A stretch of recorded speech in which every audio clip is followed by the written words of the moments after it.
आज के वीडियो में हम लोग महिला सशक्तिकरण सेकेंड ईयर फाउंडेशन कोर्स का टॉप ऐसे एमसीक्यू देखने वाले हैं। यह आपका पहला लेक्चर होने वाला है। आगे चल के हम लोग यहाँ पर 7 से 8 लेक्चर लेकर आएंगे, जो कि आने वाले टाइम में जो आप लोग के सिलेबस में 3 यूनिट दिया गया है वो इजीली आपके 7 से 8 लेक्चर में कवर हो जाएंगे। इन सभी लेक्चर का हम लोग एक प्लेलिस्ट क्रिएट कर देंगे, या फिर प्लेलिस्ट क्रिएट यहाँ पर हो चुका होगा तो सिंपली आप लोग इन प्लेलिस्ट में जाकर इन सारे कोर्स को अच्छी तरीके से देख लीजिएगा। बस आप लोग बीएससी वाले होंगे, बीए वाले होंगे, बीबीए वाले होंगे, यहाँ तक कि अगर आप लोग बीसीए वाले होंगे, बीकॉम वाले होंगे, तो आप लोग इस वीडियो को अच्छी तरीके से देख लीजिएगा, क्योंकि आपके जो फाउंडेशन कोर्स में एमसीक्यू क्वेश्चन ही पूछा जाता है। चलिए हम लोग ऐसे इंपॉर्टेंट क्वेश्चन यहाँ पर देख लेते हैं।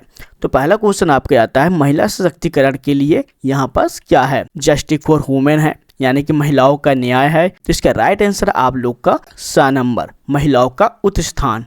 तो ये आपका राइट है। आगे हम लोग देखते हैं, तो महिला सशक्तिकरण हेतु प्राथमिकता का अर्थ है महिलाओं को मतदान का अधिकार, महिला शक्तिकरण, या फिर नारी शक्ति, या फिर उपयुक्त सभी। तो यहाँ पास आपका उपयुक्त सभी होगा।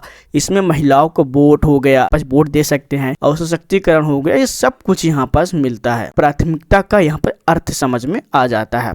इसके बाद फिर आपका अगला क्वेश्चन आता है, सरल अर्थ में महिला सशक्तिकरण यहाँ पास क्या होगा? महिलाओं को शक्तिशाली बनाना, महिलाओं को धनी बनाना, महिलाओं को मजबूत बनाना, या फिर उपयुक्त सभी। तो यहाँ पास भी आप लोग का उपयुक्त सभी होगा, क्योंकि सशक्तिकरण में ताकत, संपत्ति, आत्मविश्वास तीनों शामिल होते हैं। अवंतीबाई कहाँ की रानी है? क्या वो झांसी की है, या फिर कानपुर की है, या फिर रामगढ़ की है, या दिल्ली की? तो आप लोग को अच्छी तरीके से पता होगा। तो यहाँ पास जो रानी अवंतिका बाई है वो यहाँ पर रामगढ़ की है, जिन्हें हम लोग वीरांगना भी कहा जाता है। वीरांगना की रानी भी इन्हें भी कहा जाता है। इसके बाद अगला क्वेश्चन है, राज बाल नीति कब बनी थी? यानी कि राज्य में जो यहाँ पर बाल नीति है, यानी कि चाइल्ड पॉलिसी है, वो कब बनाया गया था? 2012 में, 2015 में, 2008 में, या 2005 में? इसका राइट आंसर है आपका 2008 में यहाँ पर बनाया गया था। उस साल राजस्थान में 18 वर्ष से कम के बच्चे सभी को यहाँ पर माना जाता था, यानी कि जो यहाँ पर 18 साल से कम होंगे उन्हें यहाँ पास बाल नीति पॉलिसी के अकॉर्डिंग यहाँ पर रखा जाएगा। निम्नलिखित में से सही सम्मिलित का चुनाव कीजिए, यानी कि यहाँ पर आपको करेक्ट मैच करना है एक्ट के बारे में। तो यहाँ पर पूछा गया कि किशोर न्याय अधिनियम 2003 में बना था क्या? लैंगिक अपराधों से बालकों का संरक्षण अधिनियम 2012 में, और फिर बाल विवाह निषेधन जो यहाँ पास अधिनियम है वो आपके 2008 में बना था, या फिर अभिभावक एवं वर्डनेस अधिनियम 2006 में क्या बना हुआ था? तो इसका सही मैच हो गया आपको लैंगिक अपराधों से बालकों को संरक्षण अधिनियम 2012 में बना था। यौन अपराध होते हैं उससे यहाँ पर बचाता है, यानी कि आपका यहाँ पास ब नंबर राइट होगा। इसके बाद अगला क्वेश्चन पूछा गया है, महिलाओं के पिछड़ेपन का मुख्य कारण यहाँ पास क्या है? अशिक्षित महिलाएं, और या फिर यहाँ पास महिलाओं की आर्थिक निर्भरता, या फिर रूढ़िवादी हो गया जो यहाँ पर समाज में चलते हैं, या फिर उपयुक्त सभी। तो यहाँ पर आपका उपयुक्त सभी होगा। इसके बाद फिर अगला क्वेश्चन आता है, सती प्रथा को समाप्त करने वाले गवर्नर जनरल कौन थे? लॉर्ड कैंपिंग हो गया, लॉर्ड रिपन हो गया, या फिर लॉर्ड विलियम बैटिंग हो गया, या फिर लॉर्ड डलहौजी हो गए? तो यहाँ पर लॉर्ड विलियम बैटिंग है, उन्होंने यहाँ पास 1829 में सती प्रथा पर यहाँ पर रोक लगा दी थी, यानी कि आप लोगों का यहाँ पास सा नंबर राइट हो जाएगा।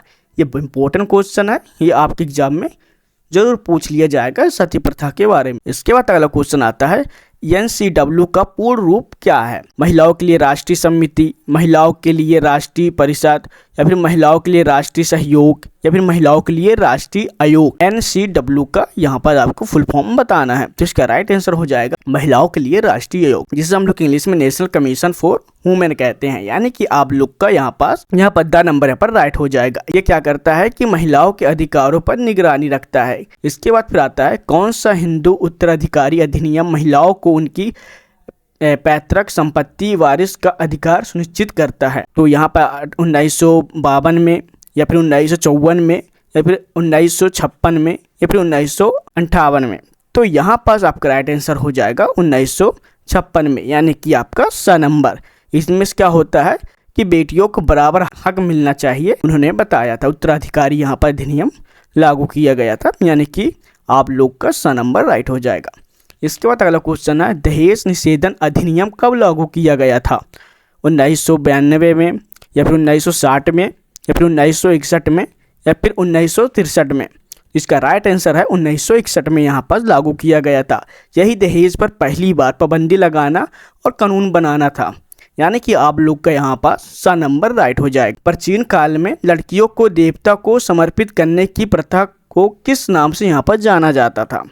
सती हो गया, देवदासी हो गया, सामा हो गया, या फिर इनमें से कोई नहीं। इसका होगा देवदासी। देवदासी मंदिर में सेवा करती थी, इसका मतलब ये निकला जाता है। यानी कि आपका बा नंबर यहाँ पास राइट हो जाएगा। विधवा पुनर्विवाह अधिनियम कब यहाँ पास पारित किया गया था?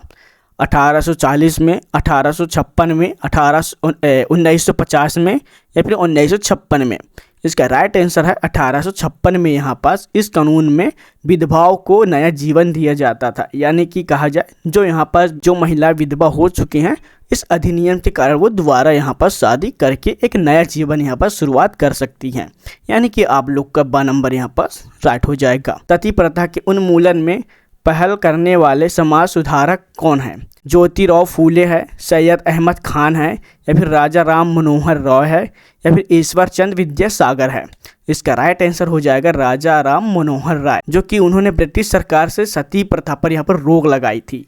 यानी कि आप लोगों को यहाँ पर सा नंबर राइट हो जाएगा। अगला क्वेश्चन आता है, राज्य दत्तक ग्रहण संशोधन एजेंसी का शॉर्टकट नाम क्या है?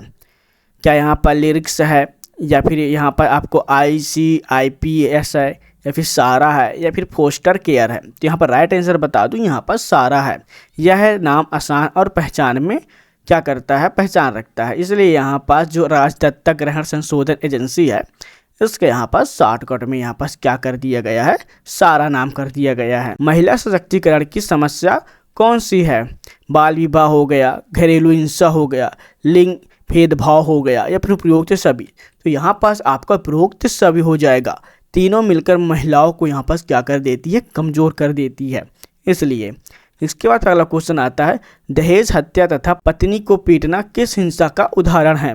आपराधिक हिंसा है, घरेलू हिंसा है, सामाजिक हिंसा है, या फिर उपरोक्त सभी? तो यहाँ पर आपका घरेलू हिंसा हो सकता है। यह घर के भीतर महिलाओं पर होने वाले क्या है? हिंसा है। तो यहाँ पर आपका ब नंबर राइट हो जाएगा। इसके बाद अगला क्वेश्चन पूछा गया है, राष्ट्रीय महिला सशक्तिकरण मिशन में प्रत्येक राज्य में कितने संदर्भ केंद्र खोलने का प्रावधान है? तो राज्य के जिलों के हिस्से से, यानी कि राज्य के जिलों के हिस्से से यहाँ पर खोला जा सकता है, या फिर प्रत्येक राज्य में एक होने चाहिए, या फिर आंगनबाड़ी केंद्र के हिस्से से, या फिर विधानसभा के हिस्से से? तो इसका राइट आंसर आपका प्रत्येक राज्य में एक हिस्से में, जहाँ हर राज्य में कम से कम एक केंद्र यहाँ पास होगा ही होगा। यानी कि आपका बा नंबर राइट हो जाएगा। अगला क्वेश्चन पूछा गया है, कन्या भ्रूण हत्या तथा छेड़खानी किस हिंसा का उदाहरण है? आपराधिक हिंसा हो सकता है, घरेलू हिंसा हो सकता है, सामाजिक हिंसा होता है, या फिर आपका उपरोक्त सभी? तो राइट आंसर है आपका सामाजिक हिंसा। समाज में लिंग आधारित हिंसा के रूप में इसको यहाँ पर देखा जाता है, किसे? कन्या भ्रूण हत्या को।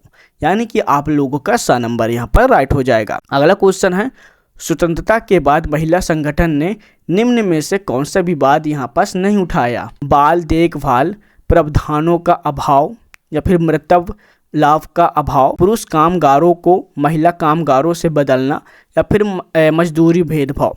तो यहाँ पास क्या है था? सा नंबर आपका राइट हो जाएगा। पुरुष कामगारों को महिला कामगारों से यहाँ पास बदल देना, यह भी मुद्दा यहाँ पर नहीं रहा है। तो यहाँ पास आप लोगों को यहाँ पास क्या हो जाएगा? सा नंबर यहाँ पर राइट हो जाएगा। राज्य बालिका नीति को मंत्रिमंडल ने कब मंजूरी यहाँ पर दी थी? 8 मार्च 2010 में, 15 अगस्त 2014 में, या फिर 20 मार्च 2015 में, या फिर 11 जनवरी 2013 में? तो यहाँ पास 11 जनवरी 2013 में यहाँ पास क्या किया गया था? जो बालिका नीति है इसको यहाँ मंजूरी यहाँ पास दी गई थी, जहाँ यह नीति लड़कियों के अधिकार को मजबूत किया गया, यानी कि मजबूत बनाता है। इसके बाद फिर अगला क्वेश्चन आपसे पूछा गया है, भारत में महिलाओं को किन चुनौतियों का सामना यहाँ पास करना पड़ता है? गरीबी का, शिक्षा का, या फिर यहाँ पर स्वास्थ्य एवं सुरक्षा का, या फिर उपरोक्त सभी? तो यहाँ पर आपका उपरोक्त सभी यहाँ पास हो जाएंगे। इसके बाद अगला क्वेश्चन पूछा गया है, महिलाओं तथा पुरुषों की शक्ति संबंधित समाज संरचनाओं को क्या कहते हैं? तो क्या इन्हें हम लोग फेमिनिटी कहते हैं, या फिर पितृसत्ता कहते हैं, मर्दानगी कहते हैं, या फिर लिंग भेदभाव कहते हैं? संबंध में जो यहाँ पर समाज की जो यहाँ पर स्ट्रक्चर है या फिर यहाँ पर संरचना है, यह पितृसत्ता को यहाँ पर क्या करते हैं, बढ़ावा देते हैं। इसमें पुरुष को बढ़ावा मिलती है, यानी कि ज़्यादातर यहाँ पर देखा जाए तो पुरुषों को यहाँ पर ज़्यादा आगे रखा जाता है और महिलाओं को थोड़ा बहुत पीछे किया जाता है। अगर इन दोनों के बारे में अगर सामाजिक नज़रियों से देखा जाए तो गोधन उप सब समूह में स्वयं सहायता समूह के आर्थिक सशक्तिकरण हेतु निम्न में से कौन सी शामिल यहाँ पास नहीं है? पशु विभाग हो गया, महिला बेसिक कंप्यूटर परीक्षण हो गया, सहायक कर्तव्य विभाग हो गया। क्या ये सारी चीज़ें यहाँ पास सहायता समूह के आर्थिक सशक्तिकरण हेतु यहाँ पास क्या शामिल है या फिर नहीं है? तो यहाँ पास आप लोग को महिला बेसिक कंप्यूटर परीक्षा यह योजना में यहाँ पास शामिल नहीं थी। तो यहाँ पास आप लोगों का क्या होगा, सा नंबर यहाँ पर राइट हो जाएगा। इसके बाद पूछा गया है, निम्न में से कौन सी महिला सशक्तिकरण में सहायक एजेंसी नहीं है? क्या यहाँ पर आरबीआई हो गया, या फिर एनजीओ हो गया, या फिर पंचायती राज रिसोर्स हो गया, या फिर यहाँ पर देख सकते हैं एसजीएस। तो यहाँ पर आपका आरबीआई होगा। आरबीआई का इससे कोई भी सीधा ताल्लुक नहीं है। इसके बाद अगला क्वेश्चन आता है, बेटी बचाओ बेटी पढ़ाओ में राजस्थान के कम लिंगानुपात वाले 10 जिले में से निम्न में से कौन सी शामिल यहाँ पास नहीं है? दौसा हो गया, झुंझुनू हो गया, चूरू हो गया, या फिर सवाई माधोपुर हो गया। तो यहाँ पर आप लोग का चूरू को इस लिस्ट में यहाँ पास शामिल नहीं किया गया है। किसमें? बेटी बचाओ बेटी पढ़ाओ जो यहाँ पास योजना भी यहाँ पर चालू किया गया था। तो सिंपली से यहाँ पर आप लोग का सा नंबर राइट हो जाएगा। याद रखिएगा, चूरू इस लिस्ट में नहीं है। अगला क्वेश्चन पूछा गया है, महिला सशक्तिकरण हेतु कार्य करने वाला एक गैर सरकारी संगठन कौन सा है? गूंज हो गया, चाइल्ड लाइन इंडिया फाउंडेशन हो गया, आशा हो गया, या फिर जीवन सेवा संस्था हो गया। तो राइट आंसर है आप लोगों का क्या, आशा। यह ग्रामीण यानी कि गांव वाली महिलाओं के साथ काम करती है। तो यहाँ पर सरकार भी यहाँ पर अपने संगठन बनाकर यहाँ पर महिलाओं के लिए बहुत ज़्यादा अपना योगदान भी यहाँ पर दे रही है, यानी कि आप लोग का सा नंबर यहाँ पर राइट हो जाएगा। अगला क्वेश्चन है, निम्नलिखित में से कौन सा महिला विकास एनजीओ नहीं है? कदम हो गया, सेवा हो गया, सावधान हो गया, सहेली हो गया। तो सावधान यह महिलाओं के लिए नहीं है, यह सुरक्षा जागरूकता के लिए यहाँ पास क्या किया गया था, इसे बनाया गया था। तो यहाँ पास क्या कहा जाएगा कि ये इसमें क्या कहा जाएगा कि महिला विकास एनजीओ यहाँ पास नहीं है, यानी कि आपका सा नंबर सावधान यहाँ पास नहीं है। संपोषित किशोरी शक्ति योजना को राजस्थान में किस नाम से चलाया गया? बेटी बचाओ बेटी पढ़ाओ, या फिर अपनी बेटी योजना, राजीव गांधी किशोर बालिका सशक्तिकरण योजना, बालिका समृद्धि योजना। तो यहाँ पास अपनी बेटी योजना यहाँ पर चलाया गया था, जो कि राजस्थान में यही नाम रखा गया है, यानी कि आप लोग का बा नंबर राइट हो जाएगा।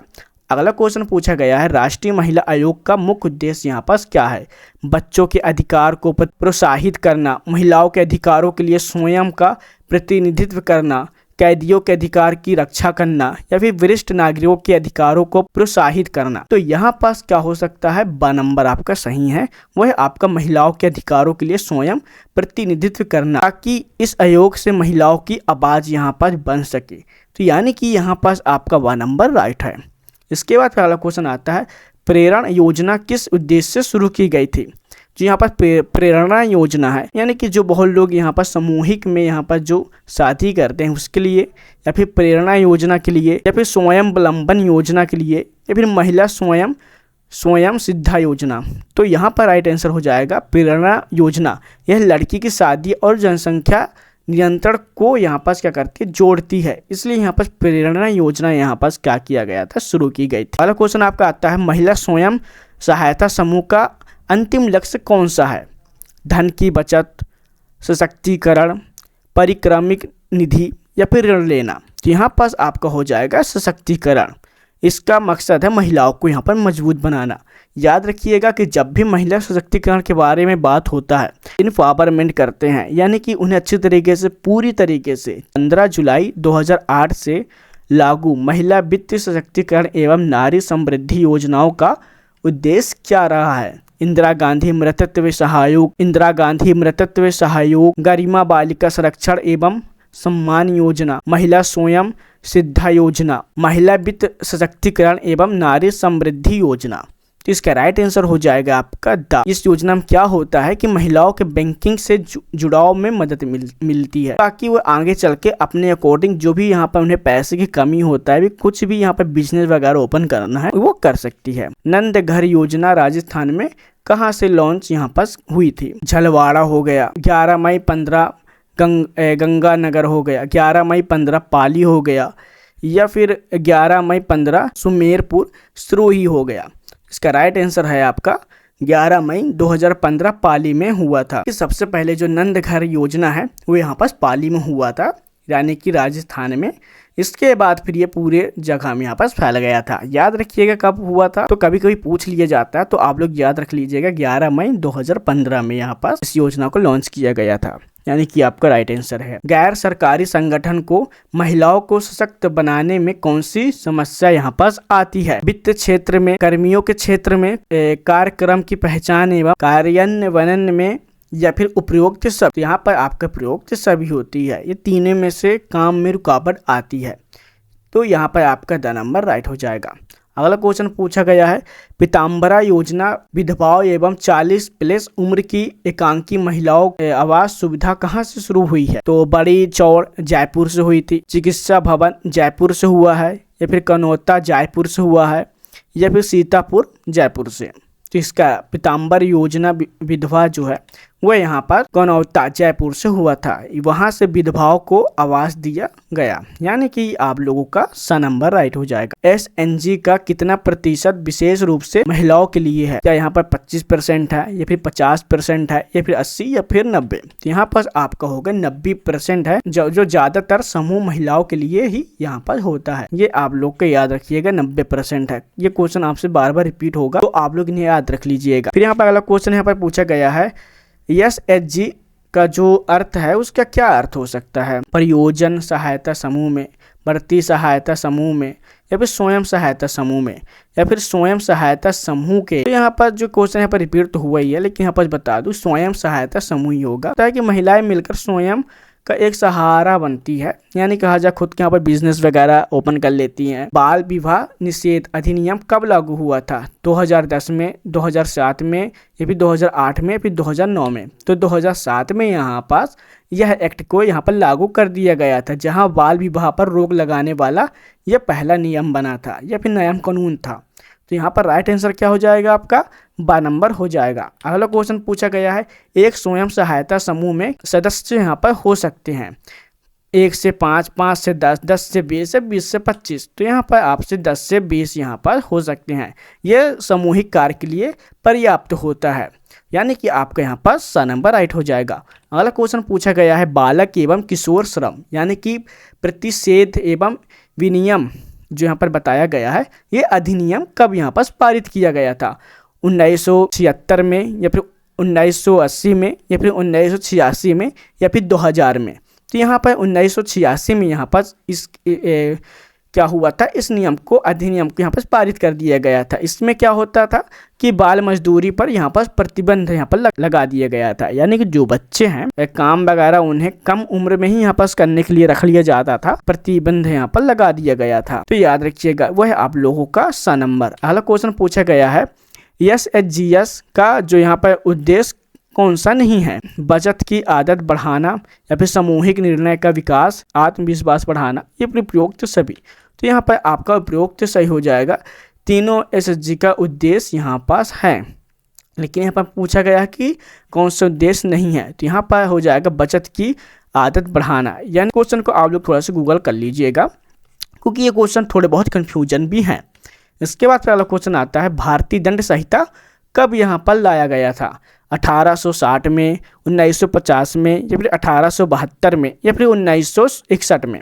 तो यहाँ पर 1860 में यहाँ पास IPC का पहला संस्करण यहाँ पास किया गया था, संस्करण। अब देखिए जो IPC है उन्हें हम लोग भारतीय दंड संहिता भी यहाँ पास कहा जाता है।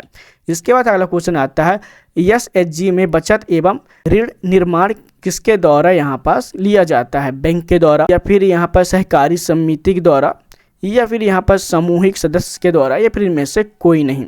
तो यहाँ पास होगा सामूहिक सदस्य के द्वारा यहाँ पर लिया जाता है। इसमें स्वयं सेवा समूह बनता है, यानी कि सरकार तरफ से कभी कभी आप देखे होंगे कि यहाँ पर लोन वगैरह भी यहाँ पर लिया जाता है, जो कि एक समूह बनाकर लिया जाता है, फिर बाद में पैसे को चुकाते भी रहते हैं। इसके बाद अगला क्वेश्चन आता है, किशोर न्याय अधिनियम पहली बार किस वर्ष में आया? कौन सा नियम? किशोर न्याय अधिनियम। तो देखिए 1965 में आया था, या फिर 1996 में आया था, या फिर 1986 में आया था, या फिर 2007 में। तो यहाँ पर 1986 में इसे लाया गया था। इसके बाद अगला क्वेश्चन आता है, ESG का कौन सा लाभ यहाँ पास नहीं है? उचित ब्याज, समय पर ऋण, या फिर महिलाओं को आत्मनिर्भर बनाने में सहायता नहीं करना, या फिर विभिन्न मुद्दे पर चर्चा का मंच। तो यहाँ पास क्या होता है? महिलाओं को आत्मनिर्भर बनाने में सहायता नहीं करता। ये गलत है, क्योंकि ESG का जो लक्ष्य है वो ठीक इसके उल्टा है, यानी कि उन्हें अच्छे तरीके से क्या करते हैं? आत्मनिर्भर यहाँ पास बनाया जाता है। यानी कि आपका यहाँ पास 7 नंबर राइट हो जाए। घरेलू हिंसा से महिलाओं का संरक्षण अधिनियम कब पारित यहाँ पर हुआ था? 2000 में, या फिर 2001 में, या फिर 2005 में, या फिर 2007 में। तो 2005 में यहाँ पास इनसे घरेलू हिंसा का अपराध माना गया था। तो यहाँ पर आपका 7 नंबर राइट हो जाएगा। इसके बाद फिर आपका आता है, पंचायती राज में महिलाओं का मुख्य उद्देश्य क्या है? राजनीतिकरण, जागरूकता करना, या फिर विकास प्रशासन में भागीदारी के लिए तैयार करना, या फिर रोजगार प्रदान करना, या फिर कृषि सूचना देना। तो यहाँ पास क्या था कि आपका महिलाओं को बाल विकास प्रशासन में भाग लेने हेतु तैयार करना। तो यहाँ पास आपका 12 नंबर राइट हो जाएगा। इसमें से क्या होता था, किससे? स्थानीय फैसले में उनकी भागीदारी क्या बढ़ती है, इसलिए यहाँ पास पंचायती राज में महिलाओं का ये मुख्य उद्देश्य है। इसके बाद अगला क्वेश्चन आता है, भारत में महिलाओं के लिए कितने सीट यहाँ पास आरक्षित है, यानी कि रिजर्व है? या फिर लोकसभा में, या फिर पंचायती राज संस्थान में यहाँ पर रिजर्व है, या फिर राज्य विधानसभाओं में? तो यहाँ पर पंचायती राज स्थान में क्या है कि यहाँ पर उनका सीट रिजर्व है, क्योंकि जो ग्रामीण नेतृत्व में होते हैं उन्हें महिलाओं को यहाँ पर मौका यहाँ पर जरूर दिया जाता है। अगला क्वेश्चन, ये लास्ट क्वेश्चन है, बाल विवाह निषेध अधिनियम 2006 को क्या कहा जाता है? जीवोत्साना एक्ट कहा जाता है, बालिका वधू एक्ट कहा जाता है, या फिर शारदा एक्ट, या फिर नेहरू एक्ट? तो यहाँ पास उन्हें शारदा एक्ट कहा जाता है। इसी नाम से यह कानून को बनाया गया फिर जाना जाता है, यानी कि आपका 7 नंबर राइट हो जाएगा। किसे? बालिका विवाह निषेधन अधिनियम का। जो अधिनियम है 2006 में यहाँ पर बनाया गया था, उससे हम लोग शारदा एक्ट से जाना जाता है। तो हम लोग यहाँ पर टॉप ऐसे 50 क्वेश्चन यहाँ पर देख चुके हैं, फिर MCQ देख चुके हैं, जो कि डायरेक्ट आपके एग्जाम में यहाँ पर पूछा जाएगा। नेक्स्ट लेक्चर हम लोग सेकेंड पार्ट में लेकर आएंगे, यानी कि आपका सेकेंड लेक्चर होगा। और हाँ, इनके सबके यहाँ पर आपके क्या प्लेलिस्ट बनते जाएंगे, तो सिंपली से आप लोग प्लेलिस्ट में देख लीजिएगा। तो चलिए मिलते हैं नेक्स्ट वीडियो में, जब तक के लिए जय हिंद, बाय बाय।